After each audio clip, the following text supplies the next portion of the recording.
Listo, muy buenas noches con todos y cada uno de los presentes. Es un gusto estar una vez más en Periodismo en Llamas, agradecerles a la audiencia por quien siempre tiene la gentileza de sintonizarnos cada semana, en la cual podemos abordar los temas de interés nacional para ponerlos a su consideración. Y como siempre digo, ustedes sacan sus propias conclusiones y ustedes tienen la última palabra.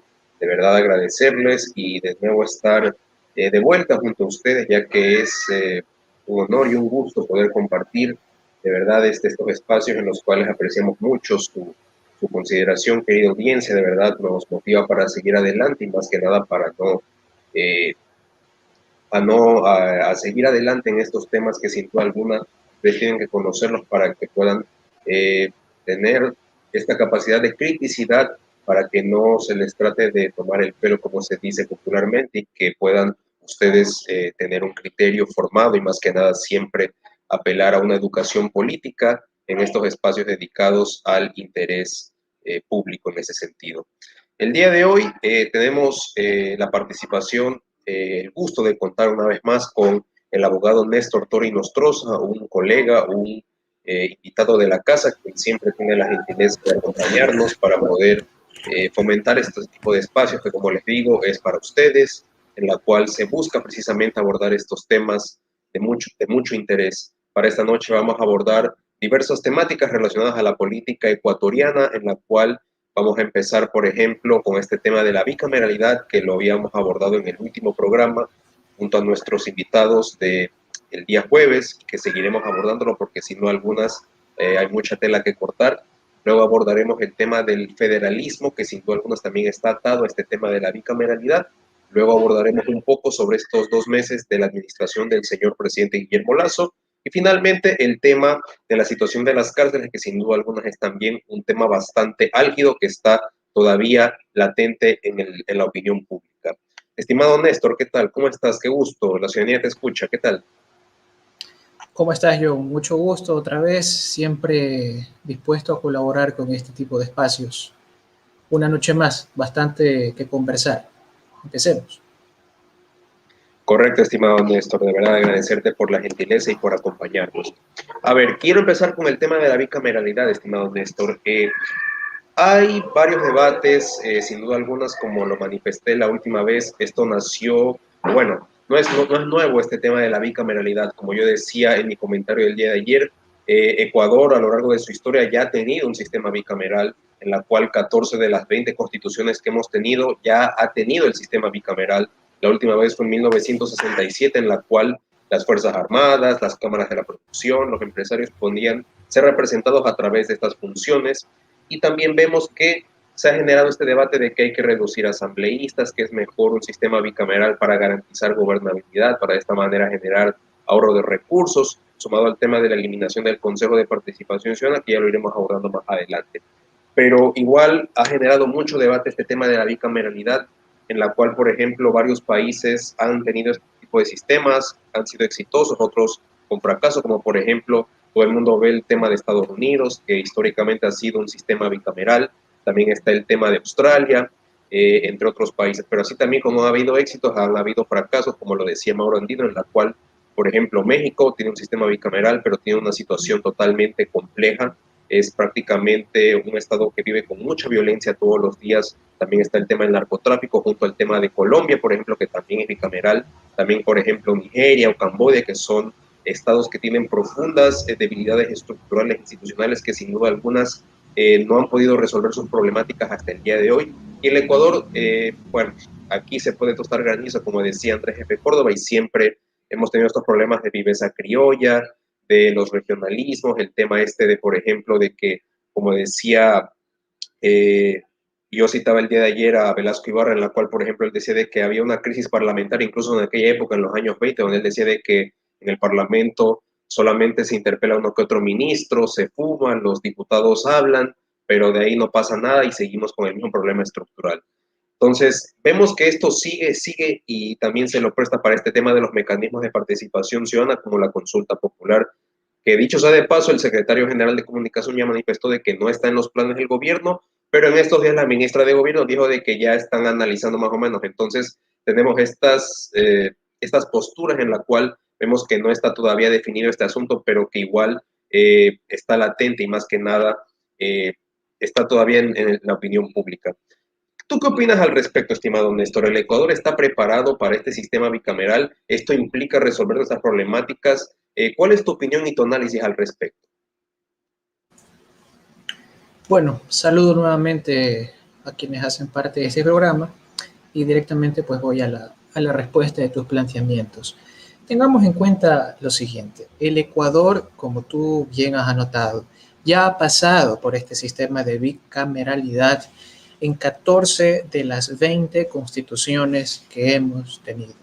Es decir, eh, la mayor parte de nuestra historia republicana la hemos vivido con bicameralidad. Sin embargo, sin embargo, también cabe plantearse por qué, a pesar de que en 14 constituciones, lo cual suma un gran periodo en el cual vivimos con ese sistema, no lo hemos mantenido en los últimos tiempos. ¿Por qué? Sencillamente porque políticamente a nuestra realidad nacional aquello no funcionó. ¿Sí? Es por eso que hemos adoptado la unicameralidad a partir de la derogación de la última constitución que contemplaba ese sistema de función o poder legislativo. Ahora bien, si estamos o no preparados, creo que se responde con la introducción que he hecho. No estamos preparados. Y aquí tenemos un error como ciudadanía o parte de la ciudadanía en pensar que los problemas de gobernabilidad o los problemas de estructura de poder, de control del Estado, se soluciona cambiando la Constitución o poniéndole parches. Así no se solucionan los problemas. Aquí no es que por cada gobierno que hay debe existir una nueva constitución o cambios constitucionales. No. Y vamos a hablar también del contexto económico que esas decisiones conllevan. No olvidemos que la Corte Constitucional en diciembre, si no me equivoco, del año 2019, emitió un dictamen señalando cuál era el camino para convertir la Asamblea en bicameral, teniendo así una Cámara Baja, que sería la Asamblea o Congreso, o como sea que la quieran llamar, si es que esto se aprobare, y la Cámara Alta, que sería el Senado. Y estableció muy puntualmente, muy específicamente, que esto se debería hacer a través de reforma constitucional, reforma parcial a la Constitución. Es decir, no a través de una consulta popular directa, ¿sí? Primero esto tendría que pasar por una reforma parcial de Constitución que tiene pues un mecanismo legislativo, esto es, que pasará por 2 debates con un intervalo de 90 días entre cada uno en la Asamblea Nacional, en donde se necesitará una mayoría calificada de 91 votos, que hay que ver si los tienen, yo creo que no. Y luego de eso, si es que pasa la votación en el legislativo, habría un referéndum ratificatorio, obviamente, a los ciudadanos. Los ciudadanos tendríamos que pronunciarnos ratificando lo que ha decidido el legislativo o rechazando lo que ha decidido el legislativo. Recién en ese momento hay una manifestación popular. Entonces hay que contar los días. Es cuestión de hacer matemáticas. 90 días entre cada debate, 90 más 90, 180. ¿Cuánto es 180 traducido en meses? 6 meses. Hay que tener en cuenta también que los tiempos de las leyes jamás se cumplen y los abogados que están en el ejercicio saben eso. Entonces, este es un proceso que si se da, se daría mínimo en un año y estoy siendo optimista. Ahora, aquí hay que tomar en cuenta muchas variables, no tanto jurídicas, sino políticas también. La cuestión del timing político, ¿sí?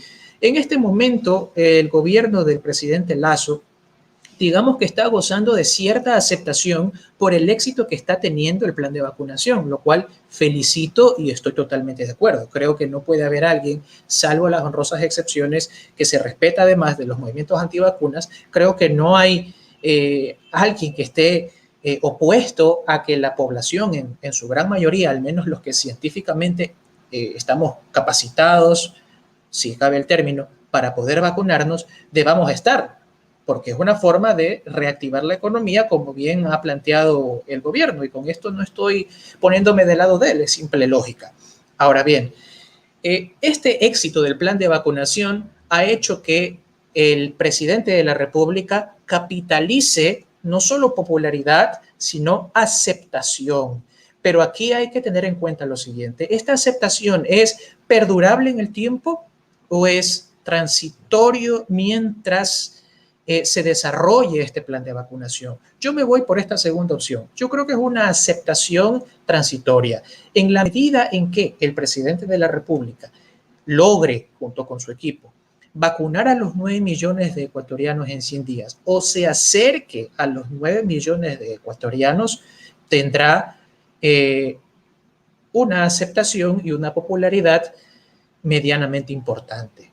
Pero no sé hasta qué punto eso sea suficiente para poder ir a este proceso de reforma constitucional que terminaría en una consulta, porque por los tiempos que te describí al inicio, pongamos un año como mínimo, bueno, el plan de vacunación hubiese o habría terminado en este año 2021.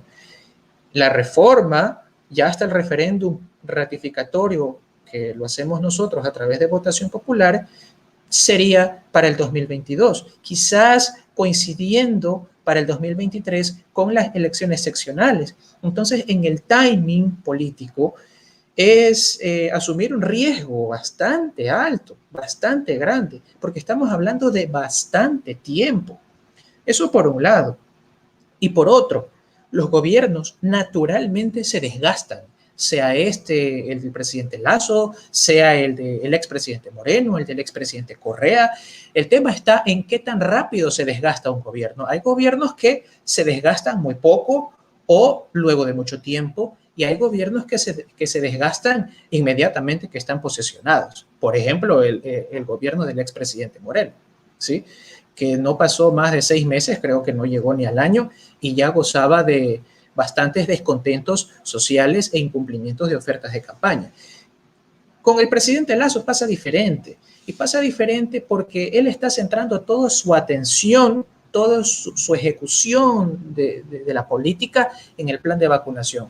Está bien, es lo que la mayoría de los ecuatorianos ahorita estamos deseosos, más allá de las tendencias políticas que tengamos. Pero como digo, este programa de política pública, no estoy seguro, al menos desde mi punto de vista, que sea perdurable en el tiempo, ¿sí? No creo que sea perdurable en el tiempo, y por el timing político no creo que en caso de hacerse el tema de la reforma constitucional y suponiendo que pasa y se apruebe en asamblea y llegue al referéndum popular, goce de la misma aceptación que hoy por hoy tiene si es que se pudiese hacer por consulta, ¿sí?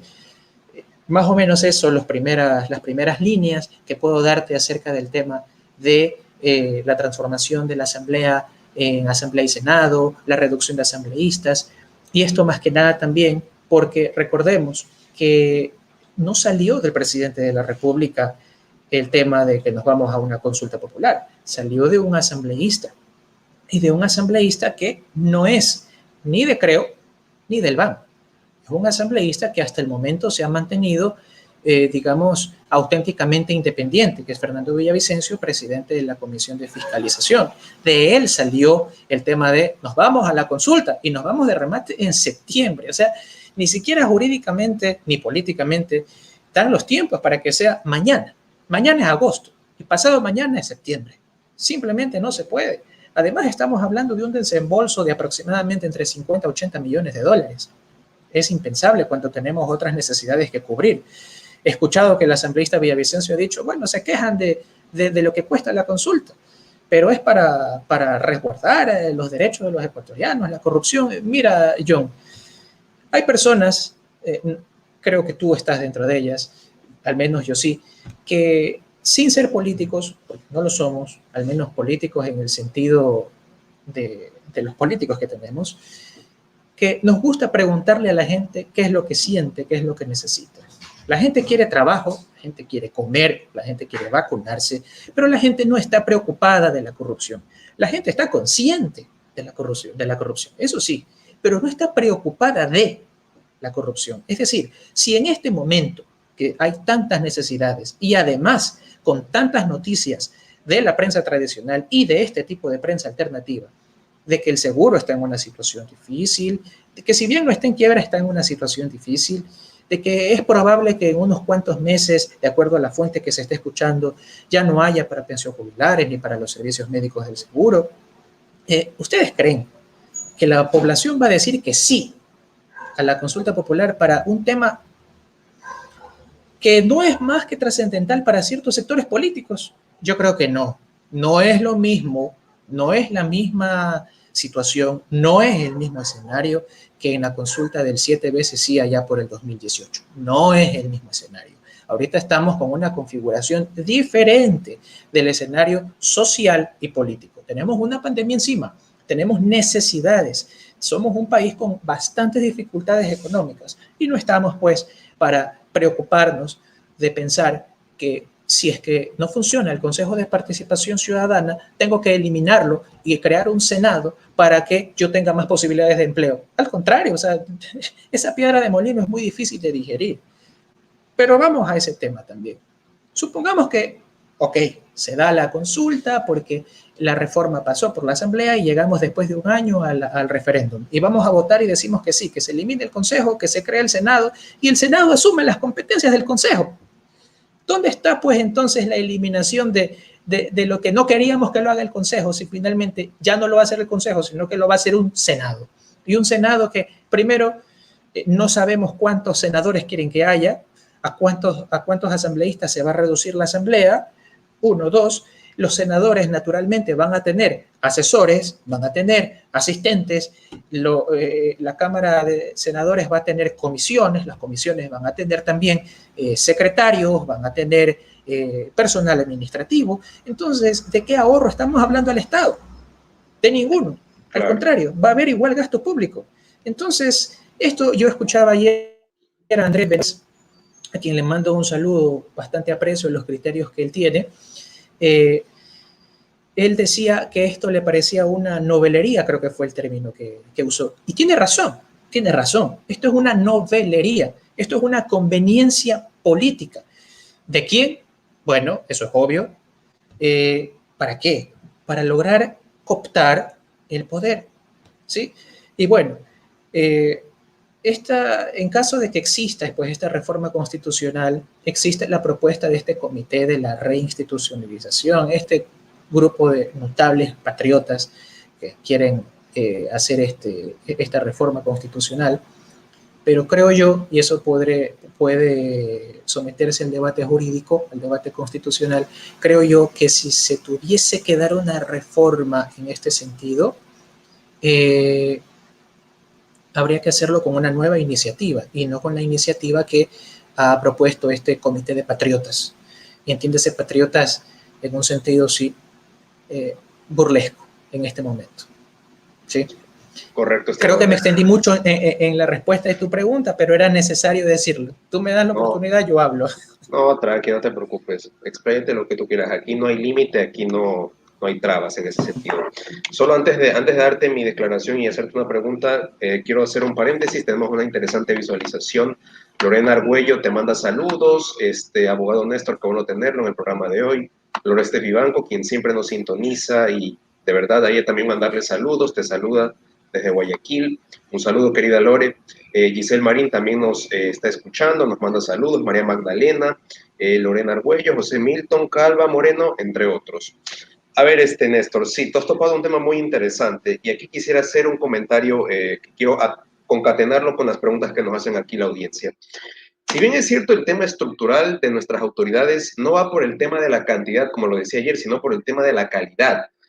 ¿Qué quiere decir? ¿A qué me refiero con esto? Que el origen por el cual tenemos autoridades, por así decirlo, ineficientes, para poner un término saludable, para no ir por otro lado, es por el tema de, por ejemplo, los partidos políticos. Y es que cada 4 años los partidos funcionan como empresas electorales, que era lo que decía Sartori en su libro Sistema de Partidos, o que aquí en el Ecuador se conoce como los famosos partidos de alquiler, que fue, por ejemplo, lo que le permitió a Jorge Yunda ser alcalde de Quito en la última elección, con una elección reñida, y así hay otros casos en la historia del Ecuador. El tema de los camisetazos, el tema de la ausencia de escuelas de formación política, de este tema de los caciquismos, de los caudillismos, que de alguna manera son los que tienen la última palabra de poner al candidato de la televisión, de afuera que es empresario o qué sé yo, a cualquier otro que no tenga ninguna experiencia política, pero solo porque tiene una cara bonita o porque le conviene conforme a la conveniencia política para la redundancia.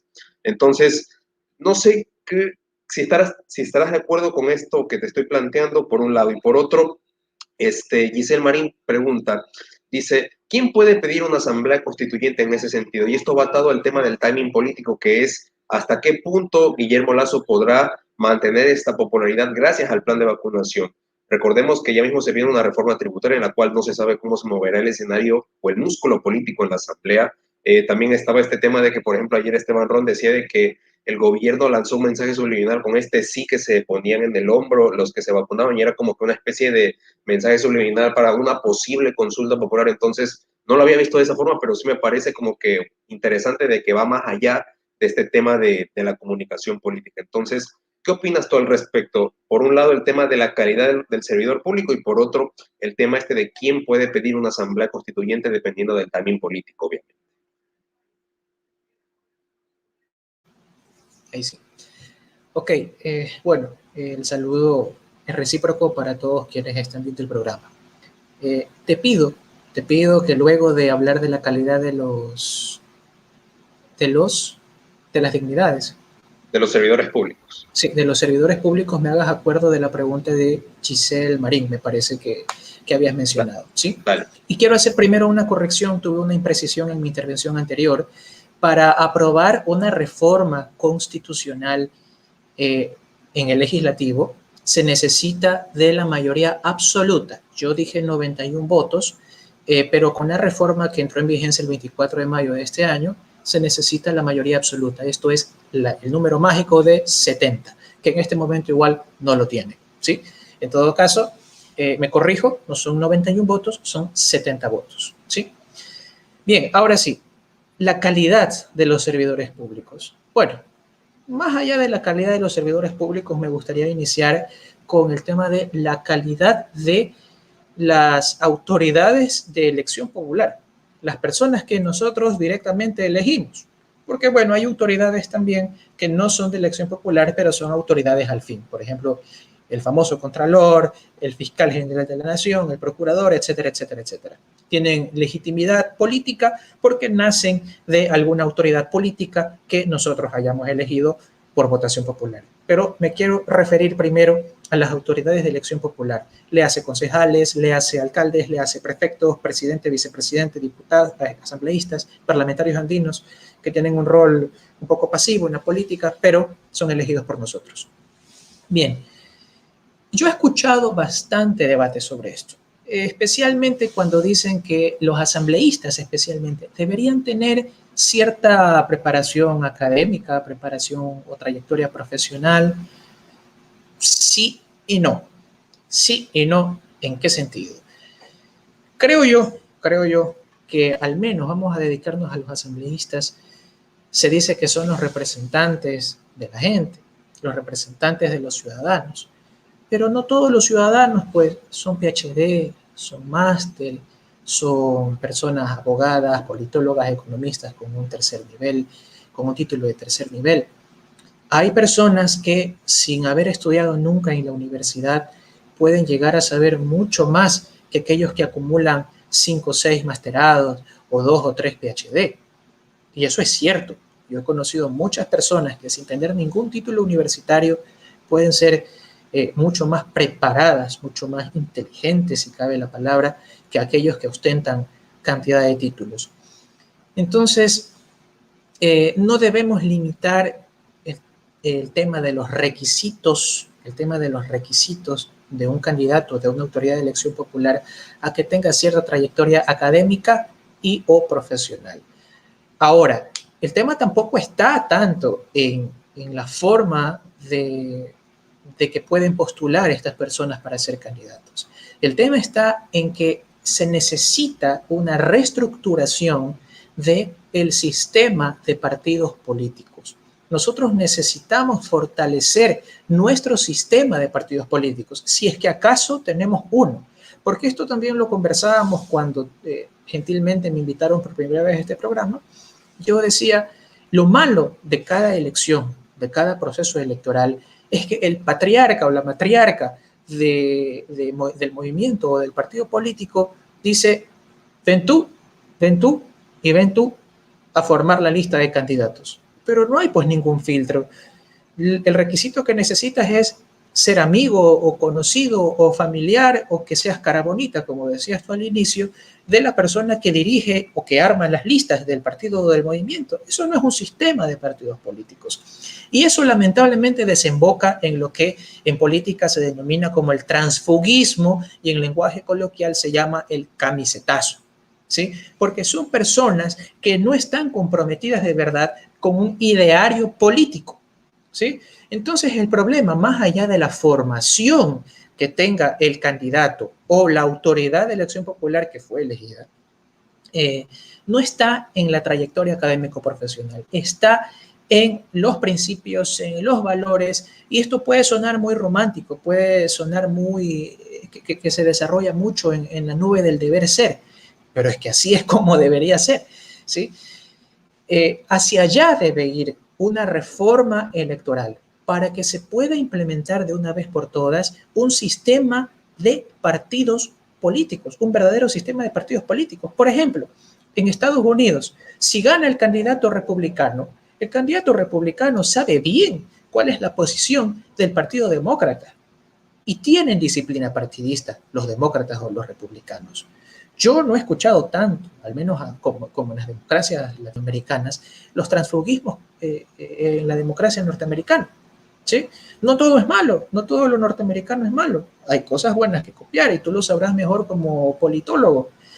Entonces, si por ejemplo, en este momento, Guillermo Lasso, que llegó a ser presidente, él llegó a ser presidente, pero él tiene personas que trabajan en la asesoría política, en la comunicación política, en el lobbying político, y obviamente pues esas personas que trabajan para el presidente Lasso sabe cuál es el asambleísta que cojea, cuál es el asambleísta al que se puede llegar. Y precisamente es por esta debilidad, esta deficiencia de sistemas de partidos políticos que tenemos. Se necesita una reforma en ese sentido para crear disciplina partidista y persona que no se mantiene en los principios por los cuales postuló y por los cuales la gente votó por esa persona, debería ser pues inmediatamente no solo desafiliada, sino también perder su curul, porque de una u otra manera está defraudando el voto popular. Si yo voté por el asambleísta X, Y o Z de la lista 123, ¿ya? Es porque me identifico con ese ideario, es porque me identifico con ese personaje dentro de ese partido o movimiento político. Pero si mañana llega a la asamblea y le guiña el ojo al partido de gobierno y se va con él, o disimula ser independiente, pero por debajo trabaja con él, se cambió la camiseta, o si no se cambia la camiseta, se cambian los pantalones porque no ven lo que hay por debajo de la mesa, esa persona no merece seguir ahí, está defraudando la voluntad popular. Quizás suene muy romántico, pero es la verdad. Hay disciplinas partidistas modelo que podemos copiar de Europa, de Estados Unidos. Entonces, hacia allá iría el tema de qué es lo que nosotros tenemos que buscar en los candidatos y en las autoridades de elección popular. Y para cerrar esta primera pregunta que me haces, ok, pero lo que tenemos es lo que actualmente tenemos, es decir, una insuficiencia o inexistencia de un sistema de partidos políticos y pues a la asamblea llega cualquier persona. No nos olvidemos en 2017, cuando todavía existía el partido ecuatoriano Adelante Ecuador Adelante, de Álvaro Noboa, vimos una fila de candidatos que salieron, creo que del programa, de estos programas de baile, etcétera, etcétera. Bailando sí, la noche. No quería decir el nombre pensé que no podía decirlo, pero sí, es verdad. De ese tipo de programas, ¿sí? Entonces ahí está, pues esa es la calidad no quiero decir ni siquiera políticos, de autoridades que podemos llegar a tener.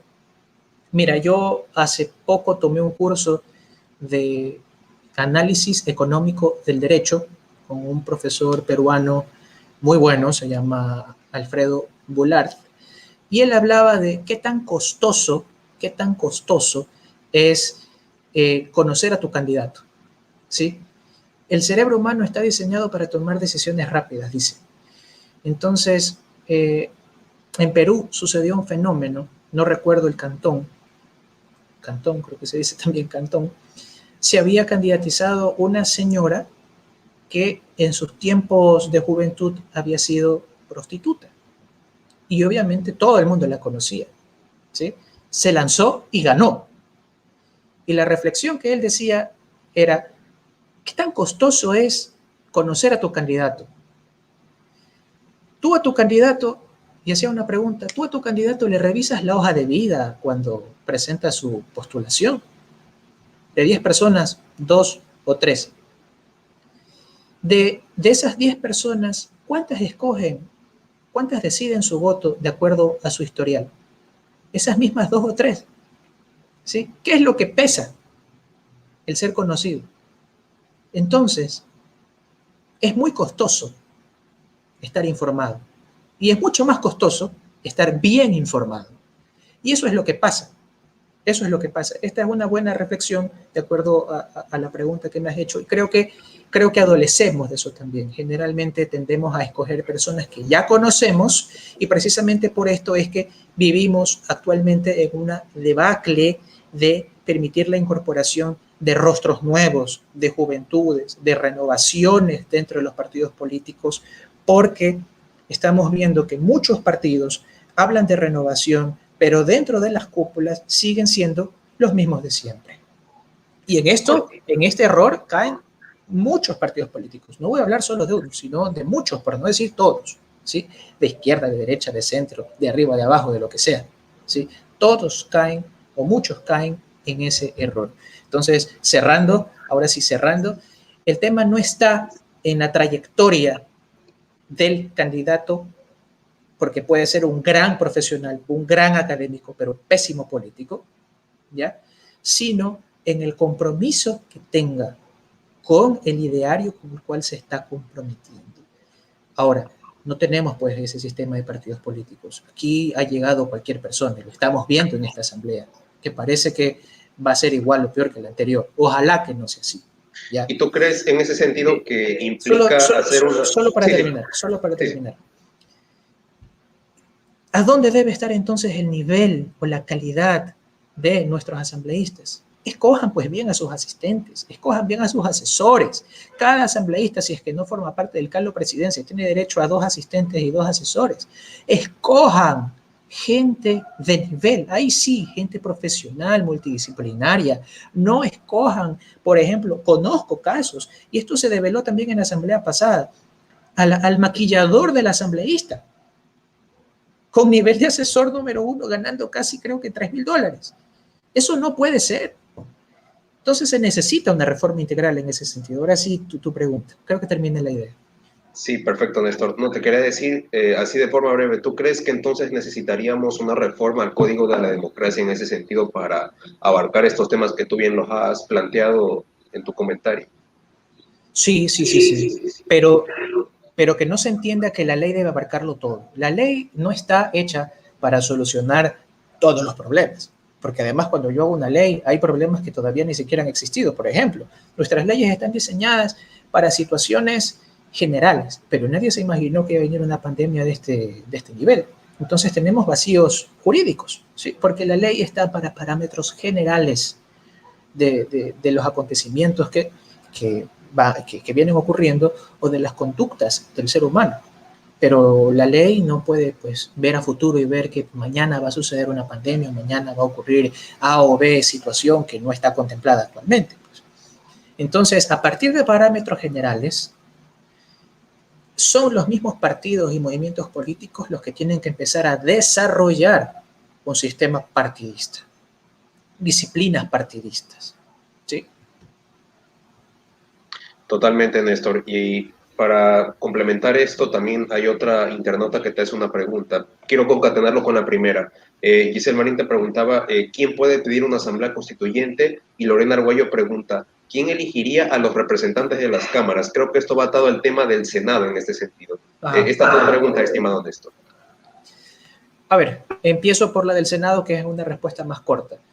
Bueno, Si es que esto sucediera de aprobar la división de nuestro sistema unicameral o monocameral en dos, que sea bicameral y tener una cámara baja, que sería la Asamblea, y una cámara alta, que serían los senadores, esos senadores también serían elegidos por votación popular, como ocurre en otras democracias, como en Argentina, si no me equivoco, México, por favor, si pueden confirmarlo, México creo que también tiene una cámara alta, se lo hace por votación popular. Ahora, y esta es una cuestión no menos importante, ustedes se han preguntado, a excepción de los proyectos de ley de urgencia económica que se tramitan de manera más eficiente, más rápida, 90 días como mucho, ¿cuánto tiempo se demora una ley en ser aprobada, un proyecto de ley en ser aprobado y convertirse en ley? Tenemos como ejemplo el Código de la Salud, que vergonzosamente el expresidente Moreno lo vetó totalmente.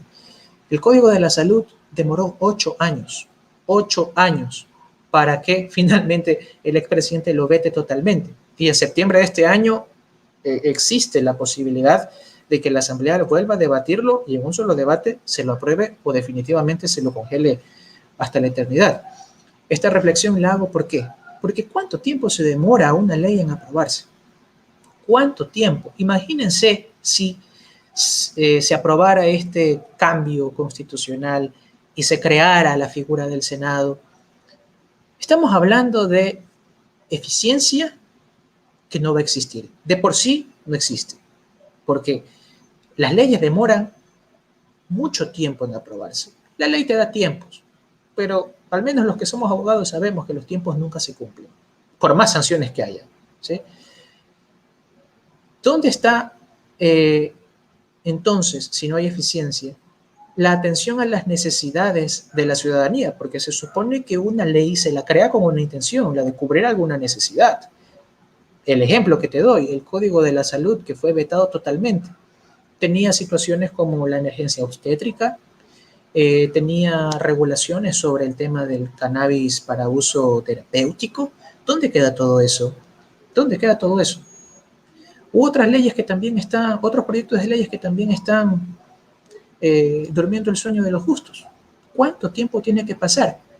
Y si tenemos un Senado, primero tiene que pasar por la Cámara Baja, luego a la Cámara Alta, luego el presidente, luego regresa. Entonces, ¿de qué estamos hablando? Si de por sí con el sistema que tenemos las cosas demoran, con un sistema donde serían 2 cámaras legislativas, ¿cuánto va a demorar? Es la reflexión. Sí. Y la otra pregunta era la de la Asamblea Constituyente, ¿verdad? Correcto. ¿Quién puede pedir Sí. una asamblea constituyente? A ver, si es que esa youtuber vidente está todavía viéndonos, le recomiendo que siga la explicación abriendo la Constitución y se vaya al último artículo, el artículo 444. Ahí habla de la Asamblea Constituyente. Cuando hablamos de una Asamblea Constituyente, no hablamos de un cambio en la Constitución, sino que hablamos de un cambio de Constitución.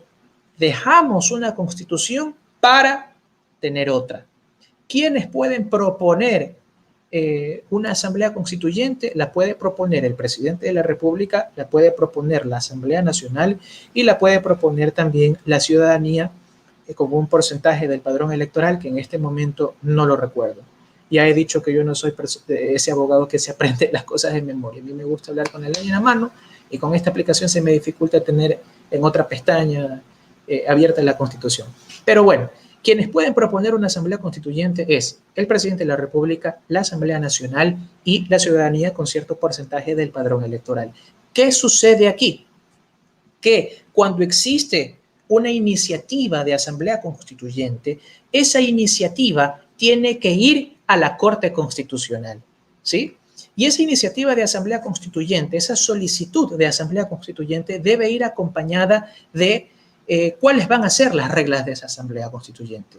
Lo que se suele llamar como estatuto de funcionamiento o estatuto orgánico de asamblea constituyente, donde va a estar cuánto tiempo va a durar, cómo van a ser elegidos los asambleístas constituyentes, cuántos asambleístas constituyentes van a ser, dónde va a ser la sede de la Asamblea Constituyente, ¿sí? Ahí hay bastante posibilidad de que el que tiene la iniciativa de proponer la Asamblea Constituyente sea el que ponga las reglas de juego. La lógica es la siguiente. Como la Asamblea Constituyente significa la instauración de un nuevo sistema constitucional, obviamente no vas a encontrar en la Constitución las reglas que debe tener esa Asamblea Constituyente, porque estamos hablando de algo nuevo, ¿sí? Quien pone las reglas de juego a cómo se va a manejar esa Asamblea Constituyente es aquel que tiene la iniciativa. Yo recomiendo que para que puedan entender más gráficamente esto, puedan revisar en la página, en el portal de los decretos ejecutivos, el decreto ejecutivo número 2 del expresidente Rafael Correa, en el año 2007, el 15 de enero del 2007, él, por decreto ejecutivo, hace la solicitud de Asamblea Constituyente y envía el estatuto de la Asamblea, es decir, cómo se va a manejar esa Asamblea. En ese tiempo, obviamente, no había Corte Constitucional, el procedimiento era otro, pero para que vean cómo es la solicitud y cómo sería el estatuto. No digo que tenga que ser igual, obviamente que no, pero para que entiendan más o menos cómo es el tema.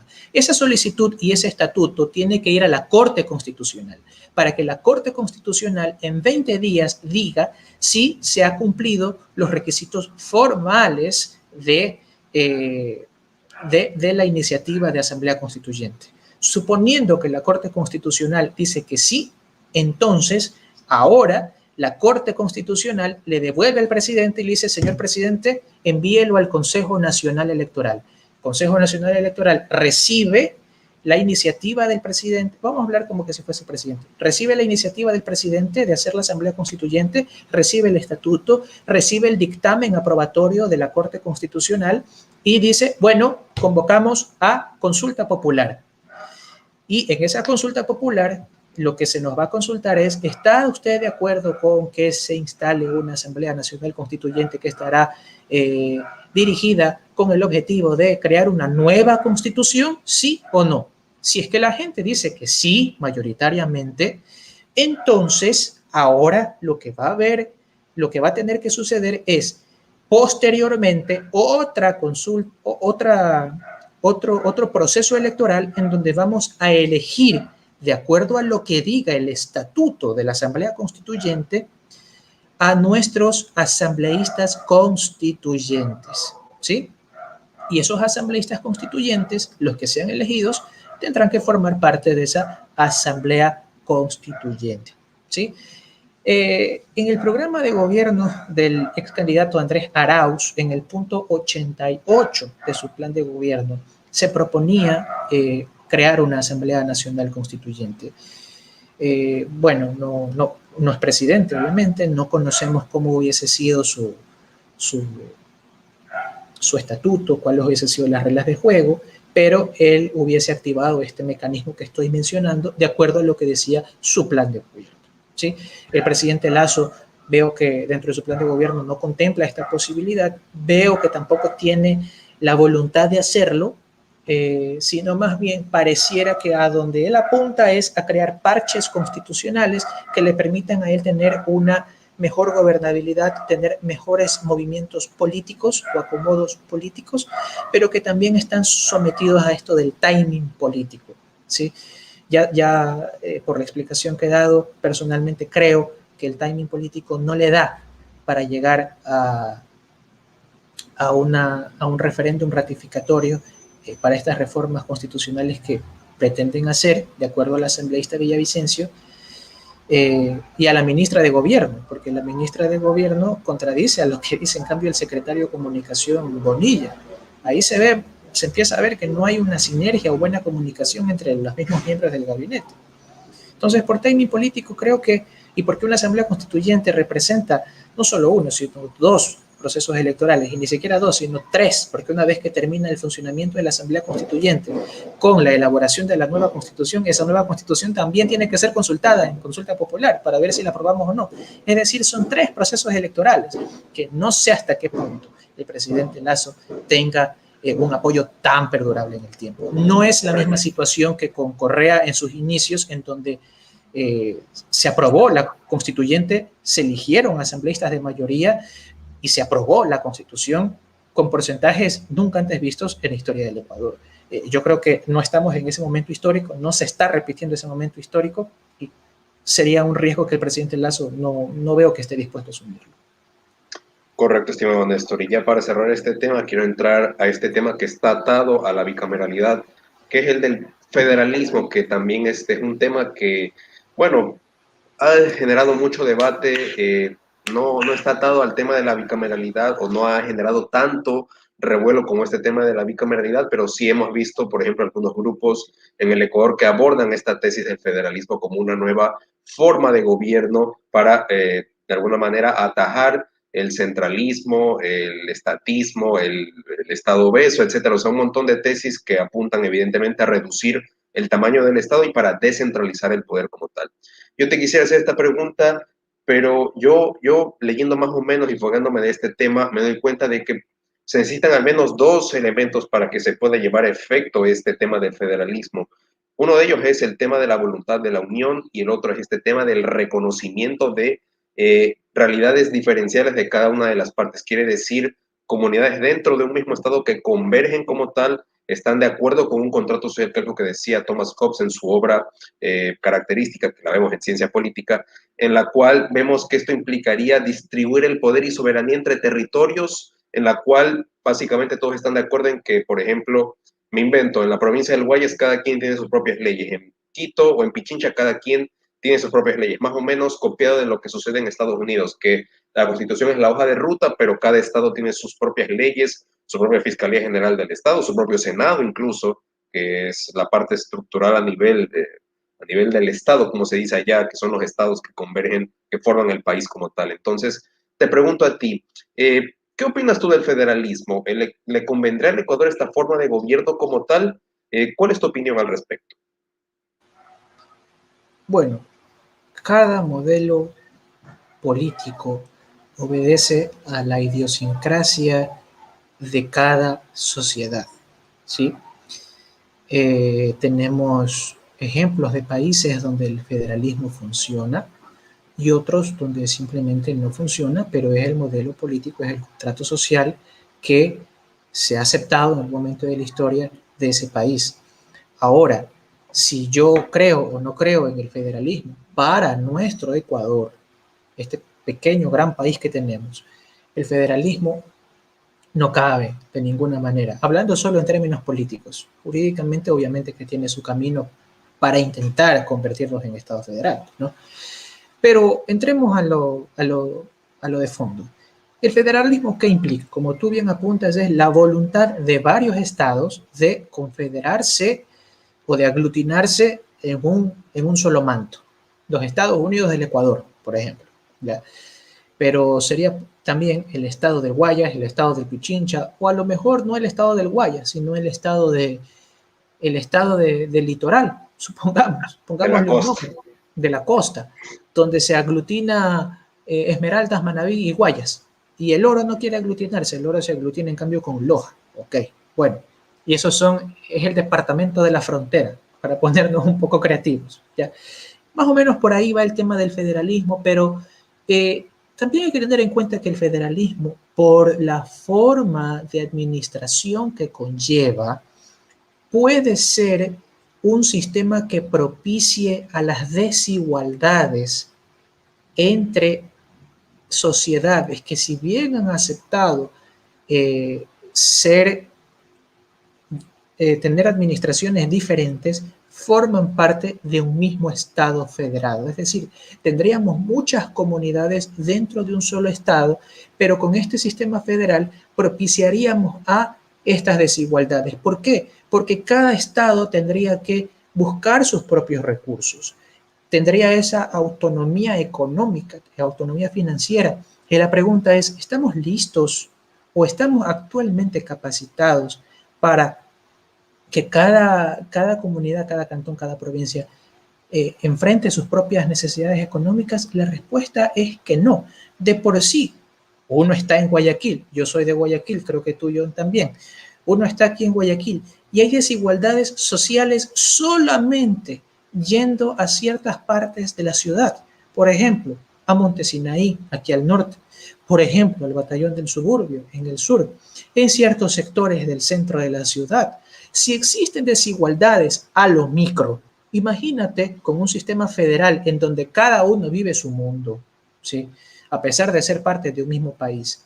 ¿Cómo serían las desigualdades si viviésemos en federalismo? Sería terrible, porque de por sí tenemos una sociedad con clases muy marcadas. Con el federalismo eso se impondría aún más. Nosotros estamos aquí en Guayaquil, pero pasamos y vamos a la parte bonita, le digo yo, de San Borondón, y ves un cambio de 180 grados. Pero avanza al San Borondón pueblo, como también le digo yo, y ves que es el contraste, es el contraste. Vas a Durán, donde ni siquiera hay agua. Vas a El Oro, vas al oriente, vas, por ejemplo, a ciertas poblaciones de la Sierra Ecuatoriana, como se me fue el nombre del cantón en este momento, pero hay poblaciones que todavía viven en situaciones, si no es de pobreza, aunque sea de precariedad. Entonces, con un federalismo donde cada quien ve cómo se arregla, hablando en términos económicos, ese tipo de desigualdades aumentaría. Se supone que nosotros estamos tratando de reducir las brechas de desigualdad, pero con un federalismo al contrario, aumentan, ¿sí? Más allá de que también en un Estado federal cada quien tiene su sistema de justicia, cada quien tiene sus propias leyes. El tema está en lo social y en lo económico, en lo social y en lo económico. Para mí eso es lo trascendental. Por esas razones, aquí en el Ecuador no estamos listos para un sistema federal. Actualmente vivimos un sistema centralizado donde el Estado central es el que asigna recursos, distribuye en teoría las riquezas, hace las asignaciones a cada gobierno autónomo descentralizado. Más bien lo que tiene que hacer el Estado central es poner en práctica, pero en una práctica verdadera, como se hizo en su momento, el tema de la descentralización y desconcentración. Y ahí yo felicito, por ejemplo, a la abogada Campoverde, si no me falla la memoria, que es la actual secretaria de Derechos Intelectuales, SENADI, antiguo IEPI, designada por el actual presidente de la República, ha decidido desconcentrar las funciones del director nacional a los directores provinciales. Si es que hay algún abogado que nos está viendo en este momento, sabrá que cuando hay que registrar una marca, uno puede demorarse hasta un año y más, porque el trámite se va a Quito, pero la marca se va a desarrollar en un negocio de Guayaquil. ¿Por qué tiene que irse a Quito? Si bien puede resolverse aquí. Entonces lo que ha hecho la funcionaria es desconcentrar eso que estaba, como bien dice la palabra, concentrado en el funcionario de Quito, en el director nacional, en los directores provinciales. Eso es una buena cosa. No hablemos entonces de federalismo cuando podemos empezar a desconcentrar competencias, a descentralizar el Estado, donde se pueda, obviamente, ¿sí?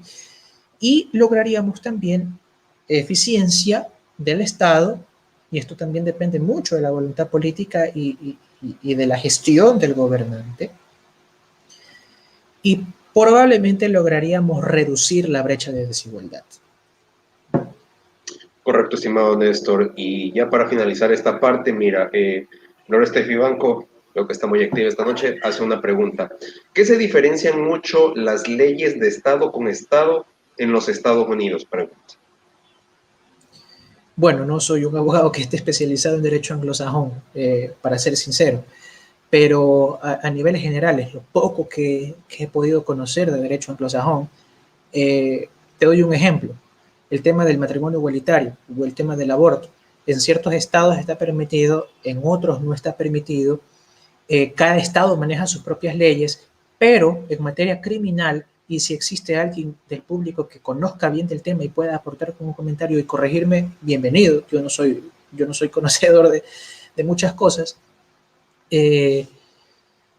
en materia criminal hay ciertos delitos que son de carácter federal, como le dicen, o nacional, que tienen que ser juzgados por la Corte Suprema. Es decir, por más que lo hayas cometido en un estado X o Y, se considera que ese delito es de carácter nacional. Entonces, en ese caso no aplicaría tanto el tema de las leyes de cada estado, sino más bien tendrías que ir a la Corte Suprema de Justicia. Lamento si no puedo satisfacer la pregunta de quien nos está viendo. No soy un conocedor de derecho anglosajón. Sí, de hecho, yo he visto algunos casos así como comentarios, o sea, yo tampoco soy abogado, pero sí he conocido algunos casos históricos en Estados Unidos donde de alguna manera se lo ha llevado a la Corte Suprema precisamente porque es un tema ya de Estado, literalmente allá. Es federal, pero es un tema de Estado a la final porque involucra Sí, netamente a las autoridades. Por ejemplo, el tema de Julian Assange, no vamos a entrar en la discusión de la legalidad del asilo o de las actuaciones que él haya podido tener, pero a él se lo acusa de vulnerar la seguridad nacional, ¿sí? Entonces, ese delito que supuestamente él ha cometido, digo supuestamente porque tenemos derecho a la presunción de inocencia y en Estados Unidos también existe la presunción de inocencia, se lo juzgará en la Corte Suprema de Justicia de Estados Unidos, por ser un delito de carácter federal o nacional, ¿sí? Correcto, estimado Néstor. Y ahora quisiera pasar al siguiente tema, que es de estos 2 meses que ha sido la administración del presidente Guillermo Lasso. No sé qué evaluación haces tú en ese sentido en lo que ha sido estos 2 meses. Vemos que, por ejemplo, ya para agosto se va a anunciar esta reforma tributaria en la cual la va a socializar con la Asamblea. Vamos a ver cuál es el contenido que tiene este proyecto de ley, estas reformas como tal. También está el tema de, por ejemplo, de las decisiones que, bueno, hasta ahora, como decía Fabricio Vela, no hay certeza sobre el plan económico per se, solamente se ha delimitado, por ejemplo, la política comercial en el decreto 68, que era más mundo en el Ecuador y más Ecuador en el mundo, con este tema del ingreso al CEDE, que fue lo que abordamos contigo la última vez que estuviste aquí. El tema de, por ejemplo, reducir los aranceles, fomentar el tema de la competitividad, etcétera. Y el tema del decreto 95, que es esto de que, por ejemplo, se busca que de alguna manera los campos petroleros pasen por concesión a las empresas privadas transnacionales en ese sentido y que también se vendan las estaciones de gasolina de Petroecuador, entre otras cosas, pero que hay un punto sumamente que me parece a mí positivo, no sé si ahí concordarás conmigo, que es este tema de la creación de un fondo de sostenibilidad ambiental, si la memoria no me es infiel, para este tema de la desnutrición crónica infantil, que me parece positivo. Sin embargo, creo que como siempre digo, en la política tú tienes que hacer un complemento en el sentido de que tienes que ir hacia otras aristas para que puedas atacar el problema de raíz en ese sentido, entendiendo que también el Ecuador tiene fondos de contingencia y estabilidad, que es una política de Estado que tienen que mantenerla los gobiernos de turno independientemente de su ideología política. Entonces, ¿cómo tú ves estos 2 meses del gobierno del presidente Guillermo Lasso, estimado Néstor? Bien, yo creo que aún es muy pronto para decir o para dar una calificación categórica a la gestión del gobierno. Es muy pronto, mañana son 60 días. Yo creo que nosotros podremos dar una postura o calificación determinante, categórica, pasados los 6 meses. Pero en estos 60 primeros días que ha tenido el gobierno, como bien dice Fabricio Vela, no existe pues un horizonte económico, no existe todavía claridad en cuál sería el programa económico que él pretende hacer a través de la Asamblea, porque seguramente será una ley de urgencia económica por tratarse de reformas tributarias. Eh, ni siquiera sabemos a dónde van enfocadas esas reformas tributarias. ¿Va a bajar impuestos? ¿Va a subir impuestos? ¿Va a modificar impuestos? ¿Va a crear impuestos? Entonces, falta bastante comunicación sobre eso, pero tratemos de hacer un análisis desde el día 1. Yo creo que el presidente Lasso en estos 60 días ha tratado de cumplir con ciertos sectores que lo han ayudado a llegar a la presidencia. Ojo con lo que estoy diciendo. Cumplir con ciertos sectores de la política. Ni siquiera cumplir con la gente, sino cumplir con ciertos sectores de la política que lo ayudaron a llegar al gobierno. Por ejemplo, hemos visto en los últimos 2 o 3 días el tema de la designación de embajadores a ciertas repúblicas. Salta bastante a la atención el tema del señor Corral, gerente de Teleamazonas, que si bien obedece a la cuota política que cada gobierno tiene derecho, porque cada gobierno tiene derecho a una cuota política para designar embajadores, creo yo que el señor Corral obedece a esa cuota política, nos muestra bien hacia dónde va dirigido el gobierno. Embajador a la República de Uruguay, creo que está el doctor Illingworth, quien fue mi profesor en Derecho de Integración Internacional, temas de comercio exterior. Él fue vicepresidente, si no me equivoco, de la Cámara de Comercio o la Cámara Empresarial de Guayaquil. Entonces podemos ver cuál es la línea que va a tratar de trazar el gobierno en materia económica. Si bien no tenemos todavía un programa claro, por las designaciones que él hace, sí podemos tener un imaginario de cuál sería ese horizonte. Tenemos el tema del CIADI, parece que él va a abrir las puertas a un internacionalismo, prefiero decirlo yo, a inversión extranjera, prefiero decir internacionalismo de estos temas de inversiones, de comercio exterior.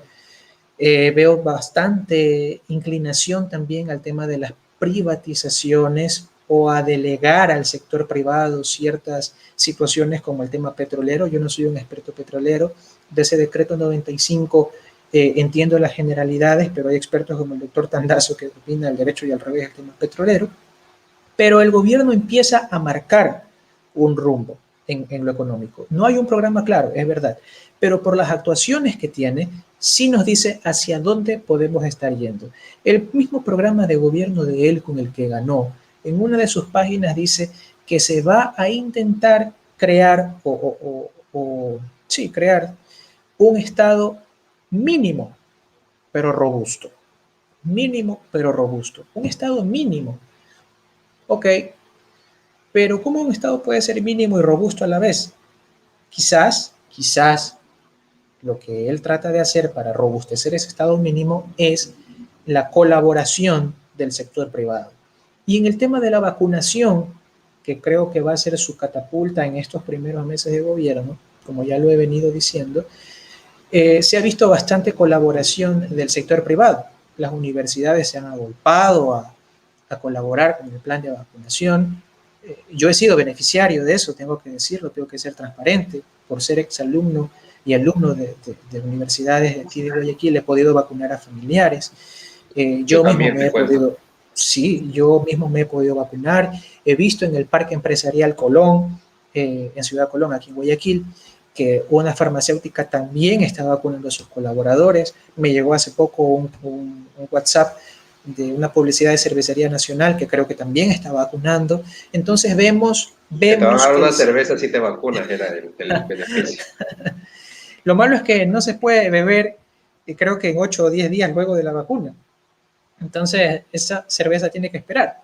Pero bueno, entonces, el sector privado está colaborando, sí, pero esta colaboración no es tampoco, mira lo buena gente que somos, nos importa la reactivación, no, sino porque el sector privado sabe hacia dónde apunta el gobierno. Lo que hace el sector privado es decir, al fin tenemos un presidente que piensa como nosotros, entonces ayudémoslo porque mañana él nos va a ayudar, ayúdame que te ayudaré, ese es el mensaje. Y ojo con esto también, nosotros vemos, y reconozco que es un plan de vacunación exitoso, nosotros vemos un plan de vacunación exitoso, pero no nos hagamos tampoco los ciegos. La vara quedó muy baja con la salida de Lenín Moreno. Y por ahí leí, creo que fue a Jacobo García, que sería bueno que lo invites, porque él tiene unos criterios que van más allá de las teorías de conspiración. Él lanzaba una teoría de conspiración que decía, creo que era él, ojalá le puedas preguntar, ¿no será que Lenín Moreno a propósito hizo todo mal para que llegue otro y lo haga bien y digamos, ese sí lo hace bien? Sabes que yo también tenía esa mentalidad, ¿sabes? La otra vez que estaba reflexionando, pero así me pasó por la cabeza literalmente. Obviamente Así nomás, así filosofando, ¿no? Claro, claro. Y además veamos las designaciones de ciertos funcionarios que tiene este gobierno. Muchos son ratificados de los que designó Moreno. Por ejemplo, la directora del SRI. Aquí en Guayas, al menos, el director provincial del Seguro Social sigue siendo el mismo que entró con el gobierno de Moreno. Entonces, como que se va comprobando eso de que entre Lenin y Lazo había cierta conexión, cierta coordinación de, de toma de decisiones. Bueno, es teoría de conspiración nomás. Yo lo dejo ahí en el aire, no estoy haciendo juicio de valor, yo lo dejo en el aire, que sea la realidad la que en todo caso diga lo que tenga que decir y entendamos lo que tengamos que entender. Pero regresando al tema de la política económica, creo yo que si bien no es clara, ya ciertas actuaciones nos está diciendo hacia dónde vamos y es a un empequeñecimiento del Estado hacia las delegaciones, hacia el sector privado. Eso por un lado. Por otro, cuando digo que ha dado cumplimiento con ciertos sectores políticos, tenemos, por ejemplo, el tema de la ley de comunicación. ¿Qué fue lo que él dijo desde 2013? Vamos a eliminar la ley de comunicación, pero resulta que eh, parece que no sabía que el presidente no puede crear leyes, sino que tiene que enviarlas a la Asamblea. Pero bueno, cumplió enviándolas. Lo que sí hizo fue derogar el reglamento, que eso sí podía ser, de la ley de comunicación, que sigue vigente, y la dejó coja, porque tenemos una ley, pero no sabemos cómo ejecutarla porque quedó sin reglamento. Lo que él hace entonces es enviar un proyecto de ley de comunicación nuevo a la Asamblea, que recién se está tramitando, y curiosamente en la Comisión de Relaciones Internacionales, que no tiene nada que ver con comunicación, eso debió ir a otra comisión, quizás derechos colectivos, y está cumpliendo con los medios tradicionales, con los medios hegemónicos. Ya hemos visto que existe una gran cortina de hierro alrededor del presidente de la República por la prensa tradicional. La prensa tradicional no comunica muchas cosas que están saliendo mal. Por ejemplo, el tema de las cárceles. La prensa tradicional no le dio la cobertura que merecía. Lo que sucedió en estos últimos días con las crisis carcelarias es abominable, por decirlo menos. Pero la prensa tradicional, en muchos casos, hizo mutis sobre el tema. Y ya tuvo que decir que hubo una crisis, que hubo lamentablemente, una violación a una policía, porque bueno, no se puede tampoco tapar el sol con un dedo. Pero los medios de comunicación, hasta donde más puedan, van a tratar de cuidar la imagen del presidente de la República. Y esto va ligado también a la ausencia de de una correcta comunicación política de las cosas que hace el presidente. No hay cadenas nacionales y con esto no estoy diciendo que, que volvamos a tener una interrupción de los programas que uno veía, porque, bueno, sale la cadena, vamos a ver qué hay de nuevo, ya. Porque sí era un poco molestoso. Yo estoy de acuerdo con la comunicación gubernamental. Creo que las cadenas son necesarias, no en exceso, pero Todo son en exceso es malo, obviamente. exactamente. Todo en exceso es malo. Pero ahora tenemos TikToks, tenemos TikTocracia. Y es vergonzoso que exactamente en la hora en que estaba ocurriendo el amotinamiento en la cárcel de la Tacunga haya salido ese TikTok de un influencer, le dicen, bailando con el presidente de la República. O sea, eso es lo que el presidente piensa de nosotros, eso es lo que le importamos al presidente de la República. Esas son las preguntas que debemos hacernos. Una crisis carcelaria no merece, pues, que el presidente esté con un influencer que nada de trascendencia tiene, por más seguidores que tenga, que además TikTok, Twitter y lo demás es una burbuja, no tiene nada de trascendencia. Esa no era la actitud que él debía tomar. Un presidente de la República es un gestor de expectativas, es un ejecutor de las expectativas de la gente que votó por ese programa de gobierno. ¿Tú crees que ahí falló la inteligencia en ese sentido? Porque si bien es cierto, o sea, me corregirás ahí, pero tengo entendido que esto sucedió en la tarde, el tema de la cárcel, y creo que coincidencialmente justo grabó el TikTok con este influencer que era Eduardo Maruri.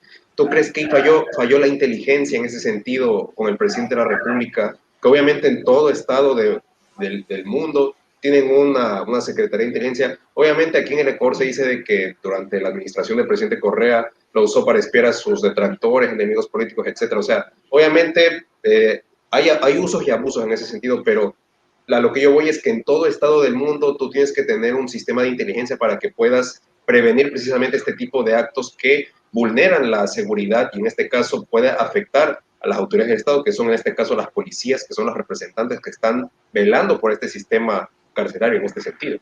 Vamos a hablar claro. Vamos a hablar claro y a decir las cosas como son, ¿sí? Quizás a la gente no le vaya a gustar lo que voy a decir, ¿sí? Pero hay una... Yo puedo hablar bonito y puedo decir lo que debe ser, pero yo prefiero decirle a la gente lo que es, ¿sí? Todo país tiene servicios de inteligencia, todo país tiene servicios de inteligencia. ¿Para qué son los servicios de inteligencia? Primero, para temas de seguridad nacional, como lo que ocurrió en la crisis carcelaria, pero también está el otro lado. Y no nos satanicemos, porque esto ocurre en todas partes del mundo. Y el mejor ejemplo es Estados Unidos. Se hace espionaje político. Claro que sí. Se hace espionaje político porque hay adversarios políticos del gobierno. Y no crean que el gobierno actual no lo está haciendo. Lo está haciendo. Solamente que este gobierno es modosito, trata de hablar bonito, de decir que no están haciendo lo mismo que se ha venido dando, pero esto del espionaje político, yo les aseguro, tampoco nació con Correa, porque inteligencia ha habido siempre, siempre. La inteligencia, los servicios de inteligencia no nacen pues ahora en los años 2000, nace desde la Edad Media, pues siempre han habido espías políticos, y tú lo sabrás, tú eres politólogo, ¿ya? Entonces los servicios de inteligencia, si bien son para temas de seguridad nacional, también son para temas de espionaje político. El tema está hasta dónde sean esos excesos. Ya como tú decías, todo en exceso es malo. Es tan malo el exceso de libertades como el exceso de restricciones. ¿Sí? Hay que siempre tener un término medio, pero aquí no vamos a hablar es que aquí se necesita que los servicios de inteligencia solo sean para seguridad nacional. Eso es falso. Eso es falso. En todos los países del mundo, la inteligencia y los servicios de inteligencia están inclinados a la seguridad nacional y al tema del espionaje político. Porque, seamos sinceros, se necesita conocer cuáles son los planes que pretende hacer la oposición para saber cómo yo voy a blindarme o cómo yo voy a atacar. ¿Sí? Eso es política. Ese es el juego de la política. ¿Sí? Quizás a algunos no les guste lo que estoy diciendo, pero es la verdad. Ahora, si es que el gobierno sabía o no sabía, claro que sabía. O sea, y quizás estoy siendo muy categórico. Vamos a suponer que sí sabían. Yo estoy seguro que sí sabían. Tanto es así que días antes, y esto ya trascendió en Twitter, porque felizmente Twitter es una red social en donde las cosas salen de manera rápida, ya habían informes de que estaban ocurriendo ciertos disturbios dentro de las cárceles y que se avisoraba un posible amotinamiento en las cárceles de La Tacunga y en la cárcel de Guayaquil. Tomando en cuenta el presente de los incidentes de febrero de este año también. Tomando en cuenta además ese terrible antecedente. Los videos que circulaban eran a nivel de los del Estado Islámico y hasta peores.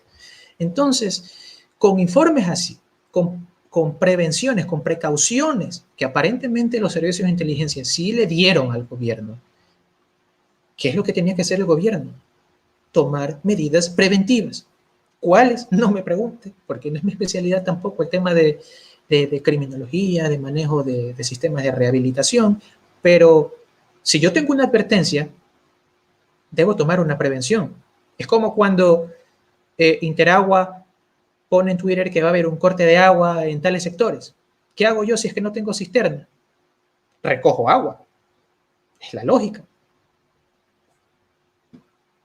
Correcto, estimado Néstor. Y mi última cuestión relacionada a este tema es el tema de la seguridad que tú ya lo has mencionado, pero yo quiero ir a lo de fondo. Históricamente el Ecuador ha tenido una falta de una política pública integral en el sistema carcelario. No es de los últimos 4 años del presidente Moreno, no es de los 10 años de Rafael Correa, ha sido un problema histórico. Y es más, yo cuando fue este tema de la carnicería carcelaria que yo le puse de nombre a mi editorial en febrero de este año, daba cuenta de que, por ejemplo, el sitio web InsideCrime.org, que es lo que hace una especie de evaluación y análisis sobre el tema criminalístico, el tema de las cárceles en todos los países del mundo, daba cuenta precisamente que desde los años 70, para poner en periodo contemporáneo, Corea venía arrastrando este problema del narcotráfico, que dicho sea de paso, en aquella época la influencia de Pablo Escobar en Latinoamérica era fuerte, en el sentido de que luego en los 80 tuvimos a los Reyes Magos, que ya nadie se acuerda de este grupo que estuvo aquí en el Ecuador, que estaba vinculado al narcotráfico, los choneros que surgieron en el año 98, y así una serie de actividades que se han venido, sin duda alguna, manifestando durante los últimos tiempos, precisamente a raíz de la falta de una política pública integral que permita establecer este sistema de rehabilitación social en la cual puedan los privados de la libertad o los presos, como se les quiera llamar, que puedan de alguna manera hacer actividades complementarias para beneficio de la sociedad, para ponerlo en términos más concretos. Entonces, te pregunto a ti, estimado Néstor, tú como abogado, ¿qué reformas estructurales o en qué áreas hay que atacar como tal para que se pueda garantizar un sistema de rehabilitación social que sea de calidad eficiente? Ya se habla mucho de que, por ejemplo, hay que privatizar a las cárceles, el tema del SNAI que no sirvió para nada durante la administración del presidente Moreno cuando quitó el Ministerio de Justicia, que era precisamente el ente rector de esto, del tema de las cárceles. ¿Cómo tú crees que se debería abordar este tema del sistema de rehabilitación social en el tema de una política pública integral? Como tú bien has dicho, este es un problema que no es solamente del gobierno de Moreno, es un problema también que tampoco es un problema que viene del gobierno de Correa, es un problema que viene de mucho antes, tiene una gran cola y que es muy difícil de extirpar, ¿sí? De terminar ese problema. Es muy complicado por los intereses, incluso políticos, que hay detrás de eso. ¿Sí? La historia nos dice, por ejemplo, en otros países de América, que muchas veces los políticos están involucrados en esto de las mafias criminales. ¿Sí? Y estamos hablando no de crímenes de cuello blanco, sino de crímenes como el narcotráfico, como la trata de personas. Hay políticos muchas veces que han estado involucrados en esto. No estoy hablando de Ecuador, al menos aquí en el Ecuador no he conocido esos casos, pero la historia de América sí nos da cuenta de aquello. ¿Qué reformas yo plantearía?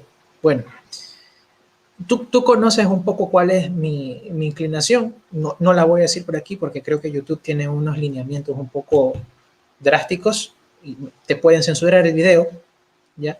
No es mi intención. Pero vamos a lo primero. ¿Qué es lo más urgente? Falta personal y falta presupuesto. ¿Sí?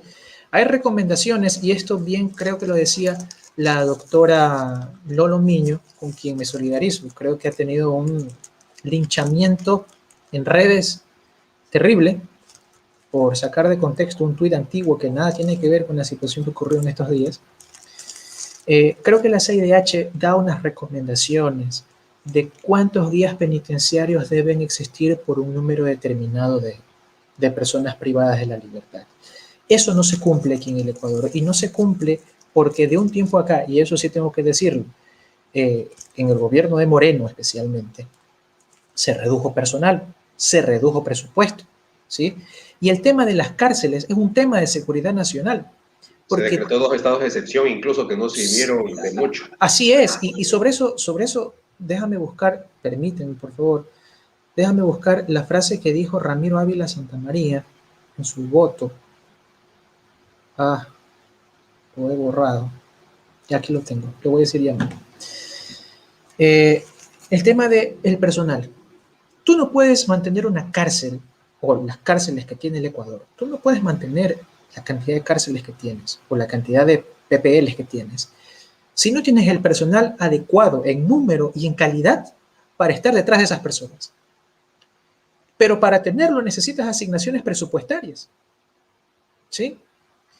El presupuesto tiene que estar enfocado también en estos problemas, que si no se los controla de una manera correcta, es una bomba de tiempo que incluso le puede estallar al presidente de turno.